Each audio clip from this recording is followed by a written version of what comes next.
Setiap hari, ratusan kapal raksasa mengarungi samudra. Mereka adalah urat nadi perdagangan global, membawa segala sesuatu mulai dari barang kebutuhan sehari-hari, minyak mentah, hingga jutaan manusia melintasi benua. Kapal-kapal ini adalah mesin penggerak ekonomi dunia yang tak kenal lelah.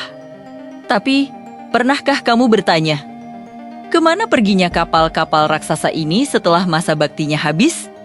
Di mana mereka menghabiskan sisa hidup mereka ketika sudah terlalu tua dan tidak layak lagi berlayar?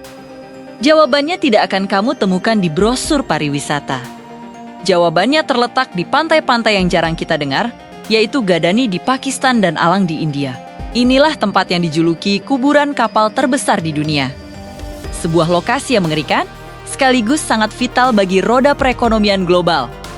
Disinilah para raksasa lautan datang untuk mati. Bayangkan sebuah kapal tanker minyak super besar yang tingginya setara dengan gedung pencakar langit. Atau sebuah kapal kargo masif yang mampu mengangkut ribuan kontainer sekaligus. Setelah puluhan tahun melayani rute-rute tersibuk di dunia, masa bakti mereka pun usai. Kapal-kapal ini tidak akan dibiarkan berkarat di pelabuhan.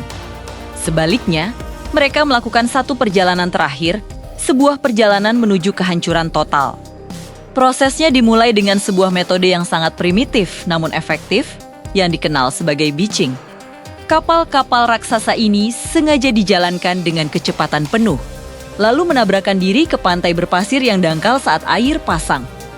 Tujuannya adalah agar kapal tersebut terdampar sejauh mungkin ke daratan dalam posisi yang stabil, sehingga siap untuk dibongkar sepenuhnya oleh ribuan pekerja yang telah menanti. Saat air surut, pemandangan yang tersisa adalah bangkai-bangkai baja yang terdampar, menunggu untuk dipreteli hingga tak bersisa. Ini adalah pemandangan yang surreal, di mana pantai yang seharusnya indah berubah menjadi medan perang industri. Setelah kapal benar-benar terdampar dan tidak bisa bergerak lagi, ribuan pekerja pun mulai beraksi. Mereka bukan insinyur dengan robot canggih atau derek otomatis. Mereka adalah manusia biasa, seringkali tanpa perlengkapan keselamatan yang memadai. Mereka memanjat, merayap, dan menyusuri setiap sudut lambung kapal yang menjulang tinggi. Senjata utama mereka adalah alat yang sederhana namun sangat berbahaya, obor las oksigen asetilena. Setiap hari, dari pagi hingga petang, udara di Gadani dan Alang dipenuhi oleh suara dentuman baja yang dipotong dan percikan api yang menyilaukan. Para pekerja ini memotong baja plet demi plet, dimulai dari dek teratas, menara navigasi, hingga ke lambung kapal terdalam. Setiap potongan baja yang beratnya bertenton dijatuhkan dari ketinggian, menciptakan getaran yang terasa hingga ke dasar laut. Semua proses ini punya satu tujuan utama, baja. Baja daur ulang dari kapal-kapal tua ini adalah sumber material yang sangat murah. Baja inilah yang nantinya akan dilebur kembali dan menjadi bahan baku untuk industri konstruksi dan manufaktur di Pakistan, India, dan negara-negara sekitarnya. Secara ekonomi, industri pembongkaran kapal di Gadani dan Alang adalah sebuah siklus daur ulang yang luar biasa efisien. Setiap tahun, jutaan ton baja berkualitas tinggi berhasil diselamatkan dari kapal-kapal tua ini. Industri ini menyediakan pekerjaan bagi puluhan ribu orang dan menopang ekonomi lokal secara signifikan.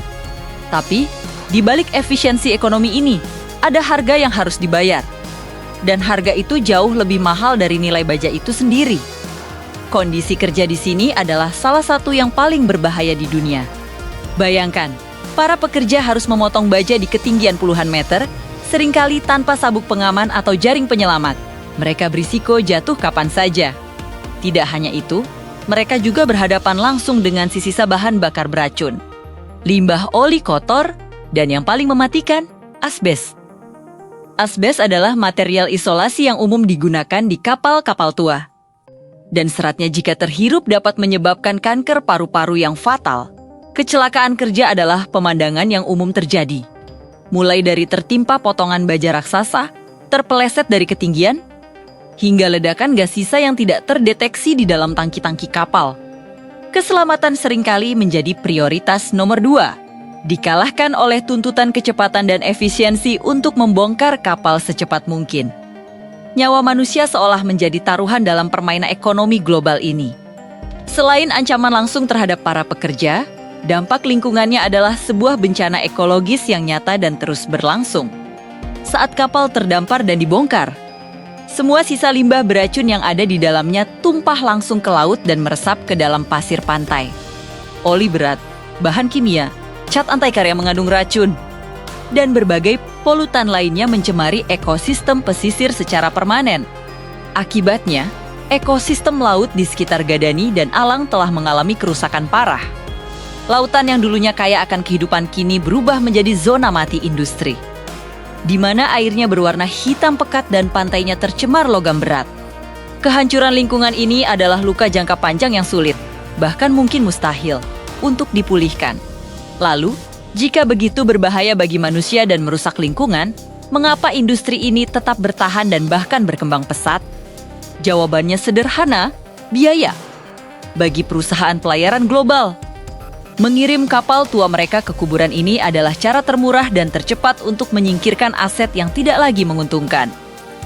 Negara-negara maju memiliki regulasi lingkungan dan keselamatan kerja yang sangat ketat, membuat biaya pembongkaran kapal menjadi sangat mahal. Sebaliknya, negara-negara berkembang seperti Pakistan dan India menawarkan tenaga kerja yang sangat murah serta regulasi yang jauh lebih longgar, atau bahkan seringkali tidak ditegakkan. Inilah celah yang dimanfaatkan oleh industri pelayaran global.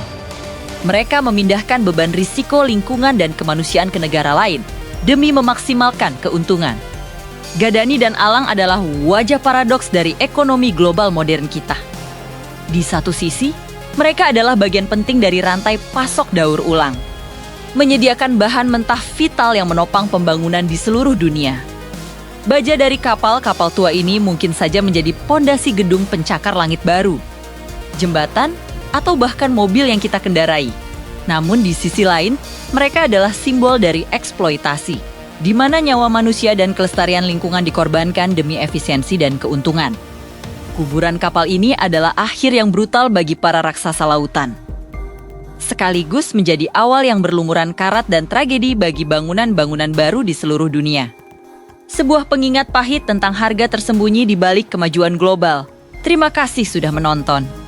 Jika kamu menyukai konten seperti ini, jangan lupa untuk like, komen, dan subscribe channel kami untuk video menarik lainnya. Sampai jumpa di video berikutnya.